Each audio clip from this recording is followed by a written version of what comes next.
Hello dear students. तो आज हम लोग स्टार्ट करने जा रहे हैं क्लास 12th का एक और बहुत ही important unit, that is optics. जी हाँ, आज हम लोग ज्योमेट्रिकल ऑप्टिक्स स्टार्ट करने वाले हैं। जैसे कि आपसे इलेक्ट्रोमैग्नेटिज़्म के फर्स्ट लेक्चर में बात हुई थी कि इलेक्ट्रोमैग्नेटिज़्म के साथ साथ हम लोग ऑप्टिक्स, ज्योमेट्रिकल ऑप्टिक्स भी स्टार्ट करेंगे और इसके लेक्चर, इसकी वीडियोज़ आपको ऑल्टरनेट वेज में मिलेंगे। यानी कि जैसे अगर आपको आज मिलता है इलेक्ट्रोमैग्नेटिज़्म तो नेक्स्ट वीडियो आपको मिलेगा ऑप्टिक्स का, फिर नेक्स्ट वीडियो मिलेगा आपको इलेक्ट्रोमैग्नेटिज़्म का, फिर नेक्स्ट वीडियो ऑप्टिक्स का, जिससे कि इन दोनों यूनिट्स की, इन दोनों टॉपिक्स की पैरेलल प्रिपरेशन हो सके। तो अभी तक आपको मिला है इलेक्ट्रोमैग्नेटिज़्म का first lecture, very fresh start हुआ है इलेक्ट्रोमैग्नेटिज़्म और आज स्टार्ट हो रहा है ऑप्टिक्स। ये पहला लेक्चर है ज्योमेट्रिकल ऑप्टिक्स का, ठीक है। तो ये दोनों ही टॉपिक क्लास 12th के लिए बहुत ही इम्पॉर्टेंट हैं। अप्रॉक्सीमेटली क्लास 12th का 60 to 65%, इवन 70% तक सिलेबस इन दोनों यूनिट से कवर होता है, ठीक है। तो बिल्कुल भी आप मिस मत करिए। एक कंप्लीट कोर्स के फॉर्म में आपको ये दोनों यूनिट इस प्लेटफॉर्म पर पढ़ाई जाएंगी, इनके वीडियोज़ आपको मिलेंगे। तो बिल्कुल भी एक भी वीडियो मिस मत करिए, ठीक है। तो अगर अभी भी आप इंटरनेट पर जस्ट टाइम पास कर रहे हैं, आप यूट्यूब में वीडियो सर्च कर रहे हैं, आप इधर उधर भटक रहे हैं, तो बिल्कुल भी आपको भटकने की ज़रूरत नहीं है, क्योंकि इस प्लेटफॉर्म पर आपको ये दोनों यूनिट बहुत ही सीक्वेंशियल मैनर में, बहुत ही सिस्टमेटिक तरीके से आपको पढ़ाई जाएंगी। एक कंप्लीट कोर्स आपको दिया जाएगा इलेक्ट्रोमैग्नेटिज़्म और ऑप्टिक्स का, ठीक है। तो इलेक्ट्रोमैग्नेटिज़्म की शुरुआत हो चुकी है, आज हम लोग स्टार्ट करने जा रहे हैं ज्योमेट्रिकल ऑप्टिक्स, ठीक है।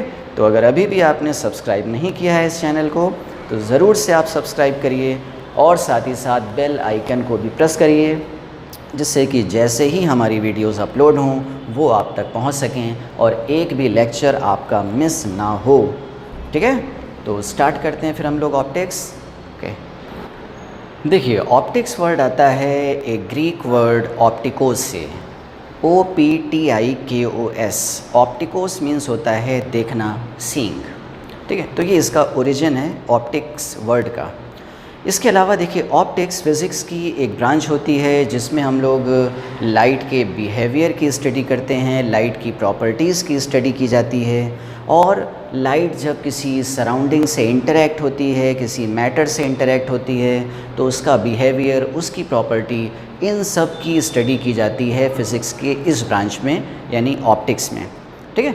इसके अलावा ऐसे भी इंस्ट्रूमेंट की स्टडी की जाती है जो लाइट को डिटेक्ट करते हैं, लाइट को यूज़ करते हैं, जिनको हम लोग बोलते हैं ऑप्टिकल इंस्ट्रूमेंट्स, जैसे कि टेलीस्कोप, माइक्रोस्कोप, ये सारी चीज़ें, लेंसेज, मिरर, ठीक है।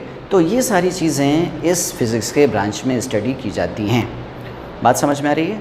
देखिए जब हम लोग कहते हैं लाइट, तो लाइट का मतलब वैसे तो होता है विजिबल लाइट, लेकिन लाइट टर्म हम लोग और जनरली यूज़ करते हैं अल्ट्रावायलेट के लिए भी और इंफ्रारेड के लिए भी, ठीक है। देखिए लाइट, विजिबल लाइट एक पूरी इलेक्ट्रोमैग्नेटिक वेव्स होती है। तो लाइट कुछ और नहीं बल्कि इलेक्ट्रोमैग्नेटिक वेव का एक छोटा सा पार्ट होता है जिसको हम लोग बोलते हैं विजिबल लाइट, ठीक है। वेबग्योर, वॉयलेट से लेकर रेड तक, ठीक है। इसके अलावा लाइट का टर्म और यूज़ किया जाता है अल्ट्रावायलेट के लिए भी और इंफ्रारेड के लिए भी। देखिए ये जो पूरा इलेक्ट्रोमैग्नेटिक स्पेक्ट्रम होता है, अगर हम लोग इसको इंक्रीजिंग ऑर्डर में सेट करें तो इस तरह से कुछ सीक्वेंस बनती है। सबसे छोटी वेवलेंथ की जो वेव होती है, स्पेक्ट्रम होता है इलेक्ट्रोमैग्नेटिक, वो होता है एक्स रेज़।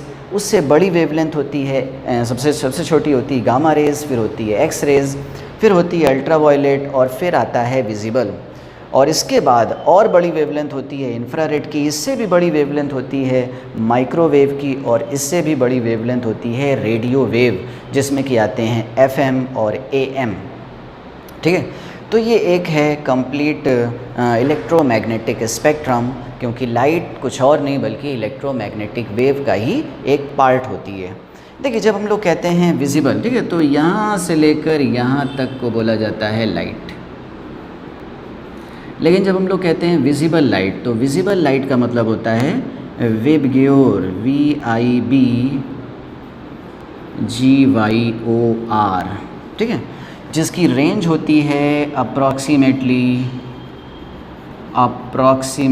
400 नैनोमीटर से 700 नैनोमीटर, ठीक है। Violet, indigo, blue, green, yellow, orange and red, ठीक है। तो ये रेंज कहलाती है विजिबल लाइट।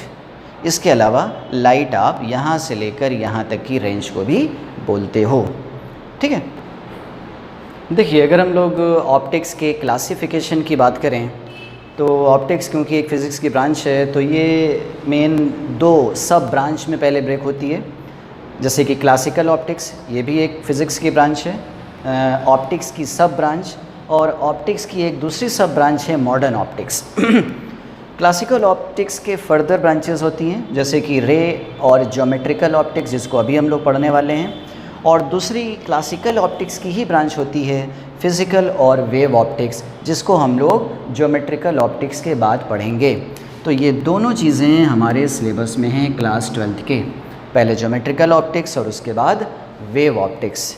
इसके बाद ऑप्टिक्स की जो दूसरी सब ब्रांच होती है वो होती है मॉडर्न ऑप्टिक्स, जो डील करती है फोटॉन्स के साथ में, जिसको हम लोग मॉडर्न फिज़िक्स में आगे चलकर पढ़ेंगे, और ये भी अपने 12th के सिलेबस में है, जेई के सिलेबस में है, मेडिकल के सिलेबस में है।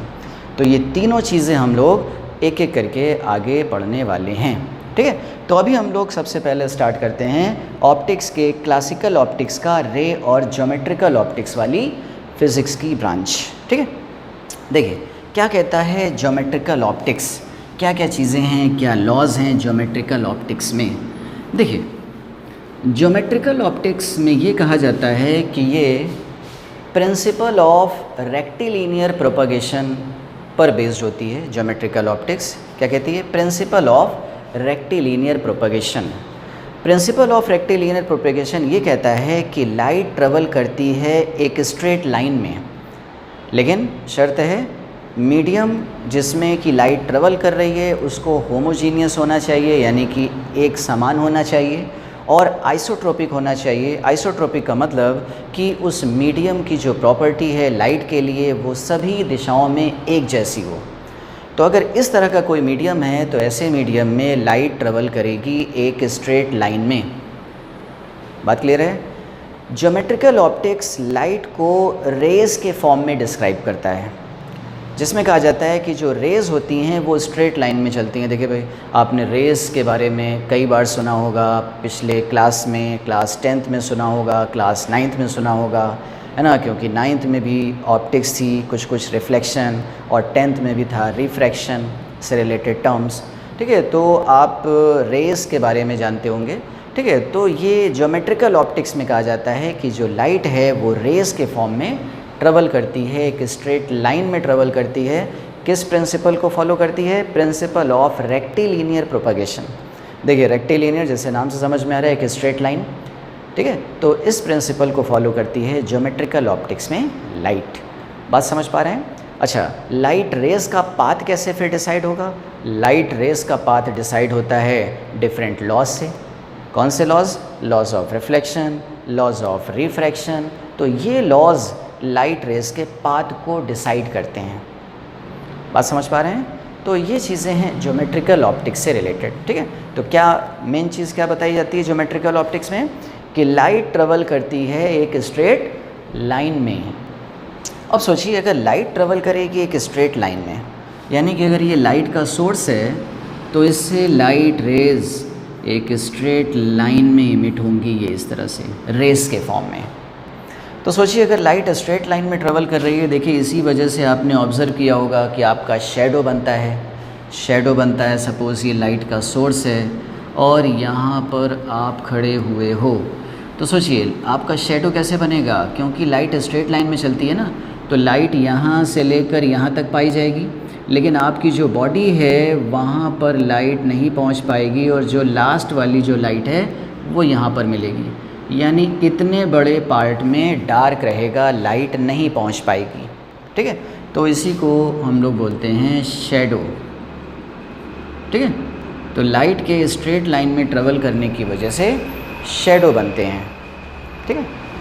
देखिए, और भी इसमें चीज़ें देख सकते हैं, जैसे कि देखिए, अगर लाइट स्ट्रेट लाइन में चलती है, प्रिंसिपल ऑफ रेक्टिलिनियर प्रोपगेशन को फॉलो करती है, तो देखिए ऐसी भी चीज़ें फिर देखने को मिल सकती हैं कि सपोज़ अगर हमने एक लाइट का सोर्स यहाँ पर रखा और एक पॉइंट सोर्स है ये लाइट का, और इसके सामने एक ओपेक ऑब्जेक्ट रखा हुआ है। ओपेक ऑब्जेक्ट का मतलब ऐसा कोई ऑब्जेक्ट जो अपने थ्रू लाइट को पास नहीं होने देता, ठीक है।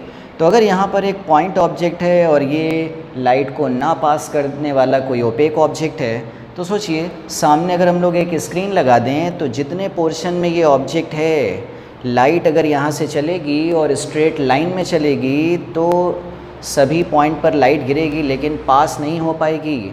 लाइट इसके इस एज से होती हुई यहाँ पर पहुँचेगी और यहाँ से होती हुई यहाँ पहुँचेगी। यानी कि लाइट जो देखने को मिलेगी, उजाला जो देखने को मिलेगा, वो सिर्फ यहाँ पर होगा और फिर यहाँ पर होगा। इतने पोर्शन ऑफ स्क्रीन में कंप्लीट डार्क बनेगा, ठीक है। लाइट के स्ट्रेट लाइन में ट्रेवल करने की वजह से इतने पोर्शन ऑफ स्क्रीन में कंप्लीट डार्क। भाई अगर लाइट स्ट्रेट लाइन में ना ट्रेवल करती तो ये यहाँ पर भी आ जाती, ये यहाँ पर भी आ सकती थी, ठीक है।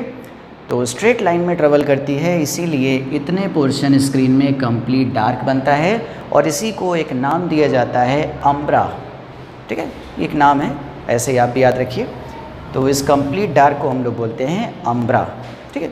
वहीं पर सोचिए अगर एक लाइट का सोर्स पॉइंट सोर्स ना हो के थोड़ा बड़ा सोर्स हो, थोड़ा बड़ा सोर्स होता है अगर लाइट का, फिर से अगर हम इसके सामने एक ओपेक ऑब्जेक्ट रख देते और सामने स्क्रीन रखते, अब देखिए थोड़ी पिक्चर डिफरेंट होती। क्या पिक्चर डिफरेंट होती? देखिए, क्योंकि अगर ये बड़ा सोर्स है लाइट का तो इसके हर एक पॉइंट से लाइट इमिट होगी। लाइट यहाँ से भी इमिट होगी, यहाँ से भी इमिट होगी, यहाँ से भी इमिट होगी, सभी जगह से इमिट होगी और आगे पूरे में फैलेगी, ठीक है। अब ज़रा सोचिए कि इसके लास्ट वाले पॉइंट से जाने वाली लाइट रे यहाँ पर होगी, यानी कि लास्ट वाले पॉइंट से उठने वाली लाइट यहाँ पर नहीं होगी। उसी तरह से इधर वाले लास्ट वाले पॉइंट से उठने वाली लाइट यहाँ के बाद से ही देखने को मिलेगी, ठीक है। यानी कि अगर हम लोग इन दोनों एंड से लाइट रेस को निकाल कर स्क्रीन पर पहुँचाएँ तो यहाँ से जाने वाली लास्ट वाली लाइट रे ये है और यहाँ से उठकर आने वाली लास्ट लाइट ये है। यानी कि इतना पोर्शन ऑफ स्क्रीन जो होगा वहाँ पर कंप्लीट उजाला नहीं होगा, फुल लाइट नहीं होगी, बल्कि थोड़ी कम लाइट होगी, ठीक है। हाँ, कंप्लीट डार्क भी नहीं होगा, ऐसा भी हम लोग नहीं कह सकते हैं। कंप्लीट डार्क कितने पोर्शन में होगा? कंप्लीट डार्क इतने बड़े पोर्शन ऑफ स्क्रीन में होगा। तो कंप्लीट डार्क को क्या नाम दिया जाता है? अम्ब्रा। तो इसको भी हम लोग क्या बोलेंगे? अम्ब्रा। लेकिन जहाँ पर पार्शियल लाइट है, थोड़ी बहुत उजाला है वहाँ पर, तो ऐसे पोर्शन को हम लोग बोलते हैं पेनम्ब्रा। क्या बोलते हैं? पेनम्ब्रा। तो इतना पोर्शन स्क्रीन का कहलाएगा, यहाँ पर पेनम्ब्रा फॉर्म हो रहा है, यहाँ पर पेनम्ब्रा है और इतने पोर्शन में अम्ब्रा। डार्क हो वो अम्ब्रा, जहाँ पर पार्शियल लाइट हो या पार्शियल डार्क हो उसको बोलेंगे पेनम्ब्रा, ठीक है। तो ये नेम है, ऐसे ही आप भी याद रखिए, हो सकता है ये कहीं पर क्वेश्चन में पूछ लिया जाए, ठीक है। हाँ, इसके बाद से फुल लाइट देखने को मिलेगी स्क्रीन पर, क्योंकि इस पॉइंट के बाद से इस सोर्स के हर एक पॉइंट से लाइट पहुंच सकती है और इस पॉइंट के बाद से भी इस सोर्स के हर एक पॉइंट से लाइट पहुंच सकती है। तो यहाँ पर हम लोग बोलेंगे कि फुल लाइट होगी, यहाँ पर फुल लाइट होगी और इस तरह से लाइट का डिस्ट्रीब्यूशन यहाँ पर इस स्क्रीन पर देखने को मिलेगा। बात समझ में आ रही है? तो ये सारी चीज़ें किस वजह से हो रही हैं? लाइट के रेक्टिलिनियर प्रोपगेशन की वजह से, ठीक है। बात समझ में आई? ठीक। देखिए, इसके बाद हम लोग कुछ टर्मिनोलॉजी और समझ लेते हैं लाइट रेस के बारे में। इससे रिलेटेड कुछ चीज़ें और देख लेते हैं छोटी छोटी, जैसे कि अगर लाइट रेज़ इस तरह से हैं, ये लाइट रेज़ कहलाती हैं पैरेलल लाइट बीम। वहीं पर लाइट रेज़ अगर इस तरह से हैं तो इसको हम लोग बोलेंगे डाइवर्जिंग रेज़ या डाइवर्जिंग बीम ऑफ लाइट। और अगर लाइट रेज़ इस तरह से जा रही हैं तो इसको क्या बोला जाएगा? Converging beam of light. ठीक है, तो ये लाइट रेज के प्रकार हैं, टाइप्स हैं, पैरेलल, डाइवर्जिंग एंड कन्वर्जिंग। देखिए इसके बाद कुछ चीज़ें और देख लेते हैं जैसे कि ऑप्टिक्स में आप लोग सुनते हो रियल ऑब्जेक्ट के बारे में, वर्चुअल ऑब्जेक्ट के बारे में, रियल इमेज, वर्चुअल इमेज। ठीक है, तो ये सारी चीज़ें आपने क्लास 10th और क्लास 9th में भी सुन रखी हैं। ठीक है, तो बिल्कुल नई चीज़ें ये नहीं है, लेकिन फिर भी हम लोग इसकी जो बेसिक जो इसकी जो फंडामेंटल कॉन्सेप्ट है उसको ज़रा हम लोग समझते हैं कि एक्चुअल में ऑब्जेक्ट हम लोग बोलते किसको हैं और इमेज किसको बोलते हैं। ठीक है, इसके बाद हम लोग देखेंगे रियल ऑब्जेक्ट किसको बोलते हैं और वर्चुअल ऑब्जेक्ट किसको बोलेंगे, रियल इमेज किसको बोलेंगे और वर्चुअल इमेज किसको बोलेंगे। देखिए ये सारे टर्म्स हैं, अगर ये टर्म्स पहले से क्लियर नहीं हैं तो आगे आने वाले टॉपिक्स में बड़ी प्रॉब्लम होने वाली है। ठीक है, लेकिन अगर पहले से हम ये सारे टर्म्स को क्लियर रखेंगे तो आगे आने वाले टॉपिक्स में बहुत ही ईजी होगा हमारे लिए उन कॉन्सेप्ट को भी समझना। ठीक है, तो पहले इन छोटे छोटे टर्म्स को हम लोग समझ लेते हैं। देखिए ऑब्जेक्ट किसको बोला जाता है और इमेज किसको बोलते हैं। देखिए ऑब्जेक्ट्स, देखिए जब भी लाइट रेज किसी इंस्ट्रूमेंट, अब इंस्ट्रूमेंट कोई भी हो सकता है, जैसे इंस्ट्रूमेंट अगर है एक मिरर, ठीक है, तो इस मिरर को जो लाइट रेज सप्लाई की जा रही हैं तो सप्लाइड लाइट रेज को ही हम लोग बोलते हैं इंसिडेंट रेज। तो जो भी लाइट रेज इसको सप्लाई की जा रही हैं, ये देखिए ऐसे किसी भी आपने फिगर को देखा होगा, किसी भी फिगर को देखा होगा ऑप्टिक्स में, तो हमेशा लाइट रेज की एक डायरेक्शन ज़रूर दी जाती है ना। जैसे लाइट रेज के बारे में कहा जा रहा है ये इस डायरेक्शन में चल रही है लाइट रेज, है ना। तो लाइट रेज के डायरेक्शन से ही हम लोग समझ जाते हैं कि ये लाइट रेज इंस्ट्रूमेंट को जा रही हैं या इंस्ट्रूमेंट से आ रही हैं। ठीक है, यानी कि ये सप्लाई की जा रही हैं इंसिडेंट लाइट रेज हैं या रिफ्लेक्टेड या रिफ्रैक्टेड लाइट रेज हैं। तो लाइट रेज की डायरेक्शन को देखकर हम लोग इनको पहचान सकते हैं। तो कहा यह जा रहा है कि अगर लाइट रेज इंसिडेंट हैं तो इंसिडेंट लाइट रेज किससे फॉर्म करेंगी, ऑब्जेक्ट को। ऑब्जेक्ट फॉर्म होता है इंसिडेंट लाइट रेज से। और इमेज किससे फॉर्म होगा, इमेज फॉर्म होगा या तो रिफ्लेक्टेड, अगर रिफ्लेक्शन का फिनोमिना है, अगर रिफ्लेक्शन का केस है तो रिफ्लेक्टेड लाइट रेज से फॉर्म होगी इमेज, या अगर रिफ्रैक्शन हो रहा है तो रिफ्रैक्टेड लाइट रेज से फॉर्म होगी इमेज। बात क्लियर है। तो ये तो कॉन्सेप्ट हैं ऑब्जेक्ट और इमेज के। ठीक है, देखिए एक और तरह से हम लोग ऑब्जेक्ट और इमेज को समझ सकते हैं। देखिए आप इन सभी इंस्ट्रूमेंट्स को ऐसा ट्रीट किया करिए जैसे कि ये कोई मशीन है, प्रोसेसिंग मशीन। जैसे कि आप सपोज़ करें कि ये है आटा चक्की, है ना, गेहूँ पीसने वाली चक्की, आटा चक्की जिसको बोलते हैं। तो ये सारे जो इंस्ट्रूमेंट्स हैं वो एक प्रोसेसिंग मशीन के जैसा बिहेव करते हैं। आप ऐसा एक अंडरस्टैंडिंग बनाने को समझ सकते हैं। तो जब भी लाइट रेज, है ना, जब आप किसी प्रोसेसिंग मशीन में, होता क्या है भाई, आप उसमें कुछ इनपुट सप्लाई करते हो, ठीक है, और वो मशीन उसको प्रोसेस करके कुछ आउटपुट निकालती है। ठीक है, तो वैसे ये इंस्ट्रूमेंट भी हैं। आप इनको लाइट रेज सप्लाई करिए तो ये लाइट रेज को बाहर करेंगे। ठीक है, तो जो भी लाइट रेज सप्लाई हो रही है यानी कि इनपुट जा रहा है इस मशीन को, इस इंस्ट्रूमेंट को, तो जो इनपुट वाली लाइट रेज हैं आप उसको हमेशा उससे क्या फॉर्म करिए, इनपुट वाली लाइट रेज से हमेशा फॉर्म करिए ऑब्जेक्ट। और जो इस मशीन का जो आउटपुट है, आउटपुट हो सकता है रिफ्लेक्टेड के फॉर्म में भी और रिफ्रैक्शन के फॉर्म में भी। ठीक है, तो जो आउटपुट मिल रहा है आपको, यानी कि जो रिफ्लेक्टेड रेज या रिफ्रैक्टेड रेज आपको मिल रही हैं, उनसे आप हमेशा फॉर्म करिए इमेज। ठीक है, तो इस तरह से इनपुट लाइट रेज फॉर्म करते हैं object, output light rays form करते हैं इमेज। बात क्लियर है। अच्छा भाई, ऑब्जेक्ट और इमेज के बारे में पता चल गया।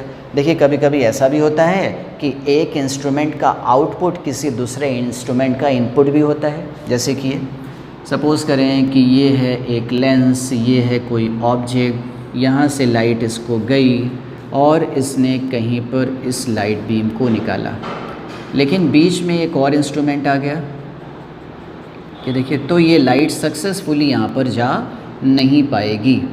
अच्छा भाई, तो फिर क्या होगा, तो फिर यहाँ पर रिफ्लेक्शन हो जाएगा और फाइनली लाइट यहाँ पर मिलेंगी। अब ज़रा देखिए, ये वाली लाइट रेज इस इंस्ट्रूमेंट के लिए इनपुट रेज हैं, इनपुट बीम है, सप्लाइड लाइट रेज हैं, और सप्लाइड लाइट रेज आपको क्या बताया क्या फॉर्म करती हैं, ऑब्जेक्ट। ठीक है, तो अगर हम इसको नाम दे दें, ये पॉइंट ए है, ये पॉइंट बी है, ये पॉइंट सी है, तो पॉइंट ए को हम क्या बोलेंगे, पॉइंट ए इस इंस्ट्रूमेंट के लिए ऑब्जेक्ट है, तो ए इज़ ऑब्जेक्ट किसके लिए, फॉर लेंस। ठीक है, अच्छा भाई ये बी पॉइंट क्या है, बी पॉइंट लेंस के आउटपुट वाली रेस से बन रहा है बी पॉइंट। ठीक है, तो जो बी पॉइंट है वो लाइट रेस के आउटपुट वाली, इसके आउटपुट से बन रहा है। तो जो बी पॉइंट है, बी पॉइंट क्या है, बी पॉइंट इमेज है, किसका, इमेज फॉर लेंस। अच्छा भाई बी पॉइंट इमेज है लेंस का, लेकिन आप ज़रा ये भी सोचिए, यही बी पॉइंट, यही लाइट रेज जो कि इसकी आउटपुट थी, वही लाइट रेज इसकी इनपुट हैं। यानी जो लाइट रेज इसके लिए आउटपुट थी यानी इमेज फॉर्म करती थी, वही लाइट रेज इसको सप्लाई की जा रही यानी कि ऑब्जेक्ट बना रही हैं। ठीक है, तो बी ही पॉइंट जो होगा वो ऑब्जेक्ट भी होगा, किसके लिए, फॉर मिरर। ठीक है, तो ऐसी चीज़ अक्सर आगे देखने को मिलेगी जिसमें कहा जाता है कि ये पॉइंट इसके लिए इमेज है और इसके लिए ऑब्जेक्ट की जैसा बिहेव कर रहा है। ठीक है, तो ये स्टेटमेंट हम लोग तभी देंगे जब एक इंस्ट्रूमेंट का आउटपुट यानी एक इंस्ट्रूमेंट की इमेज दूसरे वाले इंस्ट्रूमेंट को सप्लाई हो। एक इंस्ट्रूमेंट से निकलने वाली लाइट रेज जब दूसरे इंस्ट्रूमेंट को सप्लाई हो, इंसिडेंट हो, तभी हम लोग बोलेंगे कि ये इसकी इमेज उसके लिए ऑब्जेक्ट के जैसा बिहेव कर रही है, जैसा कि यहाँ पर। ठीक है भाई, अच्छा सी क्या है, सी तो इस मिरर की आउटपुट वाली रेस से बन रहा है यानी कि सी इमेज है फॉर मिरर। बात क्लियर? तो इस तरह से हम लोग आइडेंटिफाई करते हैं ऑब्जेक्ट को और इमेज को। फिर से सुन लीजिए, ऑब्जेक्ट किससे बनेंगे, सप्लाइड लाइट रेज, इनपुट वाली लाइट रेज या इंसिडेंट रेज से बनते हैं ऑब्जेक्ट, और रिफ्लेक्टेड, रिफ्रैक्टेड या ऐसे कह लें जो किसी इंस्ट्रूमेंट से बाहर निकल रही हो लाइट रेज, उन लाइट रेज से बनती हैं इमेजेस। क्लियर है ऑब्जेक्ट एंड इमेज का कॉन्सेप्ट? ठीक है, तो इसी तरह से आप याद रखिए, कभी भी आगे कन्फ्यूजन नहीं होगा। बात क्लियर? चलिए भाई, अब हम लोग देख लेते हैं रियल ऑब्जेक्ट्स क्या होते हैं और वर्चुअल ऑब्जेक्ट्स क्या होते हैं। ठीक है, real object and virtual object और real image and virtual image क्या होती हैं, ज़रा इसको समझा जाए।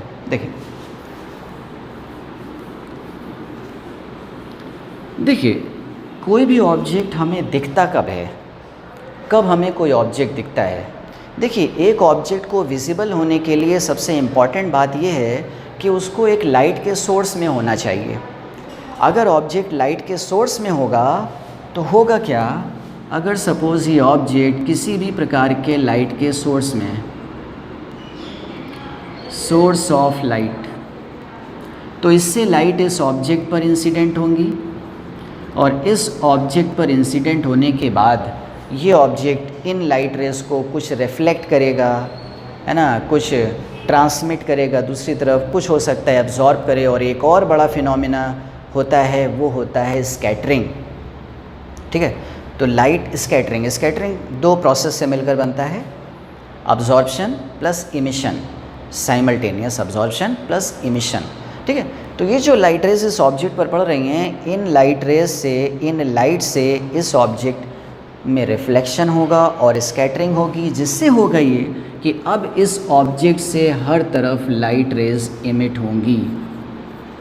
ठीक है, तो ये लाइट रेज जिन जिन पर्सन की आई पर पड़ सकती होंगी वो पर्सन इस ऑब्जेक्ट को देख सकते होंगे। जैसे अगर कोई ऑब्जर्वर यहाँ पर है तो ये लाइट रेज अगर इस ऑब्जर्वर की आँख पर जा रही है तो ये ऑब्जर्वर इस ऑब्जेक्ट को देख सकता है। देखिए ये देखने की शर्त है कि कोई ऑब्जेक्ट हमें कब दिखेगा कब नहीं दिखेगा। ठीक है, तो अगर उस ऑब्जेक्ट से उठने वाली लाइट रेज उस पर्सन की आँख पर पड़े तो वो पर्सन उस ऑब्जेक्ट को देख सकता है। वहीं पर सोचिए यहाँ पर अगर कोई ऑब्जर्वर है तो इसकी भी आँख पर पड़ेगी ये ऑब्जेक्ट से उठने वाली लाइट रेज, यानी कि ये भी पर्सन इसको देख सकता होगा और ये भी पर्सन इस ऑब्जेक्ट को देख सकता होगा। तो ये किसी ऑब्जेक्ट के विजिबल होने की शर्त है। ठीक है, अब ज़रा सोचिए, अगर एक एक्चुअल में कोई ऑब्जेक्ट है, रियल में कोई चीज़ है, कोई ऑब्जेक्ट है, कोई भी चीज़ है, कोई पेन, कॉपी, कोई भी चीज़, तो जब भी वो किसी उजाले में रखी होगी किसी भी प्रकार के, तो उस सोर्स से लाइट इस पे पड़ेगी और इस पे पड़ने के बाद सभी दिशाओं में फैलेगी। यानी कि अगर किसी इंस्ट्रूमेंट पर लाइट रेज डाइवर्जिंग फॉर्म में पड़ रही हो, डाइवर्जिंग बीम ऑफ लाइट पड़ रही हो, इसका सीधा ये मतलब होता है कि इसके सामने कोई चीज़ रखी हुई है, क्योंकि अगर एक्चुअल में कोई चीज़ रखी होती है तो उससे लाइट रेज फैलती हैं।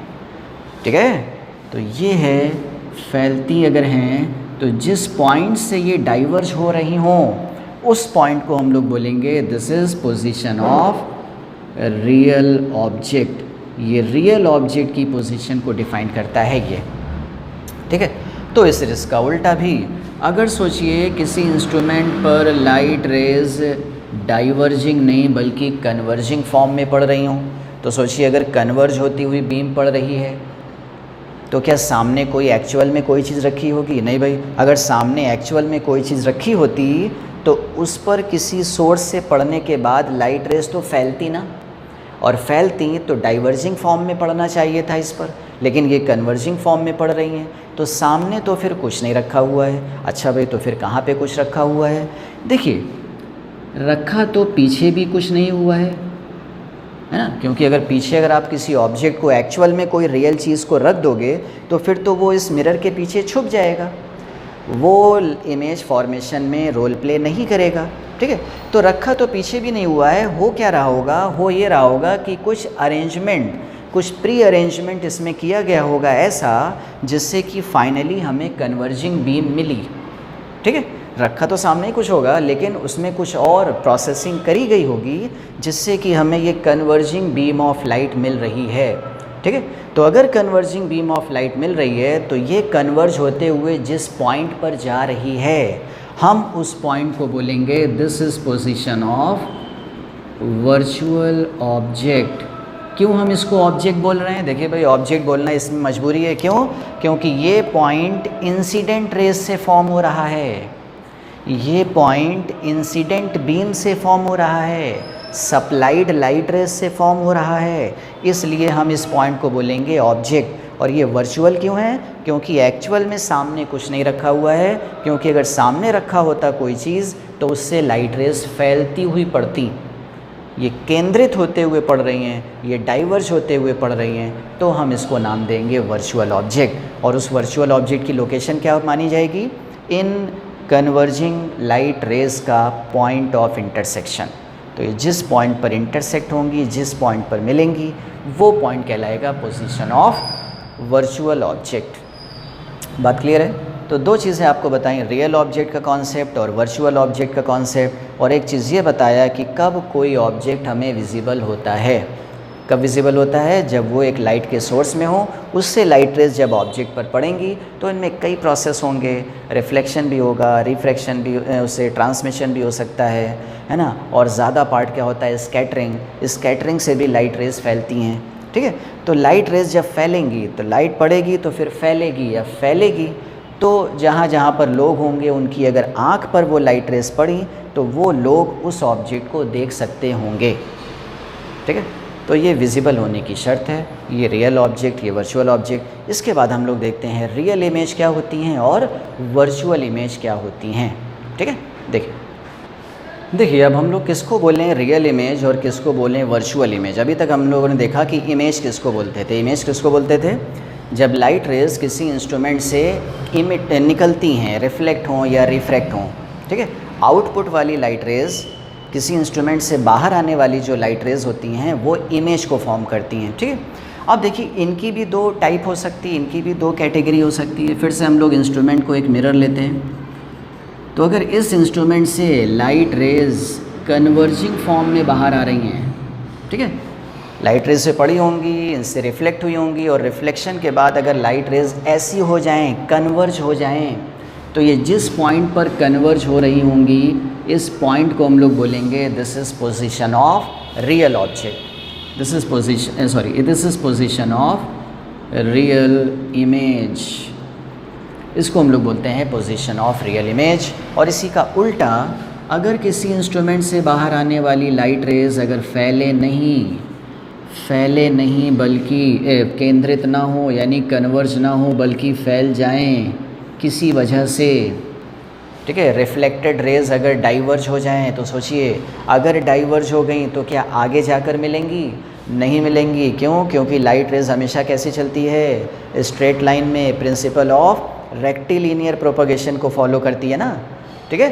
तो अगर लाइट रेज किसी वजह से इस मिरर से रिफ्लेक्शन के बाद फैल जाएं तो ये आगे जाकर नहीं मिलेंगी, और अगर आगे जाकर नहीं मिलेंगी तो फिर कहाँ मिलेंगी?